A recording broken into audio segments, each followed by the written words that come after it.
24 tetor. Krishti është si drita e diellit. Ai, duke qenë shkëlqimi i lavdisë së tij dhe vula e qenies së tij. Hebrejve 1:3. Jezusi lidhet me Perëndin, ashtu si lidhet shkëlqimi me lavdin, ose ashtu si rrezet e diellit lidhen me diellin. Mbaj mend që çdo krahasim mes Perëndisë dhe gjërave natyrore është i papërsosur dhe do të shtrembërohet nëse e sforcon. Sidoqoftë, konsidero këtë për shembull. Së pari, nuk ka pasur kur një kohë kur dielli të ketë ekzistuar pa rrezet e shkëlqimit të tij. Ato nuk mund të ndahen. Shkëlqimi është i bashkëpërjetshëm me lavdin. Krishti është i bashkëpërjetshëm me Perëndin atë. Së dyti, shkëlqimi është rrezatimi i lavdisë. Në thelb, ai nuk është i ndryshëm nga lavdia. Krishti është Perëndia që paraqitet si i dallueshëm, por në thelb nuk është i ndryshëm nga ati. Së treti, prandaj shkëlqimi është i lindur përjetësisht nga lavdia, nëse mund të themi kështu.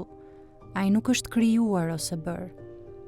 Nëse nxjerr jashtë një makinë llogaritse që punon me rrezet e diellit, numrat fillojnë të shfaqen në ekranin e saj. Mund të thuash që këto janë krijuar ose bërë nga dielli, por ato nuk janë ajo që dielli është. Por rrezet e diellit janë një zgjatim i diellit. Prandaj, Krishti është i lindur përjetësisht nga ati, por nuk është bërë ose krijuar. Dhe së katërti, ne e shohim diellin duke parë rrezet e tij. Prandaj, ne shohim Perëndin atë duke parë Jezusin. Rrezet e diellit arrin në tokë pothuajse 8 minuta pasi largohen nga dielli.